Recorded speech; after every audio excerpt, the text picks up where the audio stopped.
বিগত সরকারের আমলে পাচার হওয়া অন্তত 18 লাখ কোটি টাকা উদ্ধারে মাঠে নেমেছে অন্তর্বর্তীকালীন সরকার। ইতোমধ্যে দুদক সহ বিভিন্ন সংস্থার সমন্বয়ে টাস্কফোর্স গঠনের প্রক্রিয়া চূড়ান্ত হয়েছে। যদিও এ যাবৎ পাচার হওয়া অর্থ ফেরাতে তেমন কোনো সফলতা নেই দুদকের।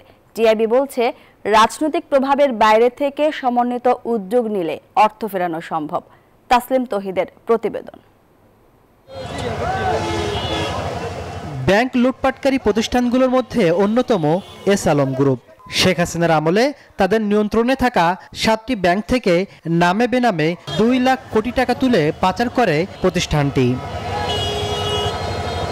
এস আলমের মতো সরকারের মদতপুষ্ট বিভিন্ন ব্যক্তি ও প্রতিষ্ঠান ব্যাংক সহ আর্থিক খাত থেকে হাজার হাজার কোটি টাকা পাচার করেছে। যুক্তরাষ্ট্রভিত্তিক আন্তর্জাতিক গবেষণা সংস্থা গ্লোবাল ফাইন্যান্সিয়াল ইন্টিগ্রিটি GFI এর প্রতিবেদন বলছে, গত 15 বছরে দেশ থেকে 18 লাখ কোটি টাকা পাচার হয়েছে। এবার পাচার হওয়া অর্থ ফেরাতে সমন্বিত উদ্যোগ নিয়েছে অন্তর্বর্তী সরকার। স্বাস্থ্যকর অল টাইম হানিকম্ব, সব সময় অল টাইম হেলদি লাইফ। এরই মাঝে BFIU, CID ও দুদকের সহায়তায় গঠিত হয়েছে টাস্ক ফোর্স। এছাড়াও বিদেশে বিভিন্ন সংস্থার সহায়তা চেয়ে যোগাযোগ শুরু করেছে সরকার। ফরমালি টাস্ক ফোর্স একটা হবে টাকা ফিরে আনার জন্য, আর বাকি ব্যাংকিং সেক্টর একটা টাস্ক ফোর্স করবে।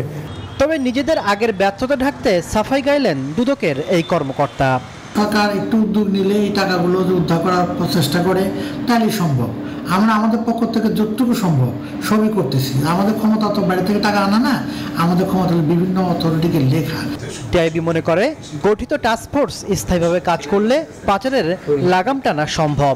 বিশেষ করে উচ্চ পর্যায়ের দুর্নীতি এক ধরনের প্রাতিষ্ঠানিক রূপ লাভ করেছে। ভবিষ্যতে যেন এই ধরনের অবস্থার সৃষ্টি না হয়, সেটির জন্য এই টাস্কফোর্সটা স্ট্যান্ডিং টাস্কফোর্স হিসাবে বা স্থায়ী টাস্কফোর্স হিসাবে কাজ করতে পারে এই প্রতিষ্ঠানগুলো সম্পৃক্ত করে। বিগত স্বৈরাচার সরকারের আমলে বাংলাদেশ ব্যাংকের রিজার্ভ চুরি সহ বেশ কিছু পুকুর চুরি ঘটনা থাকলেও দুদকের দৃশ্যমান কোনো সফলতা নেই।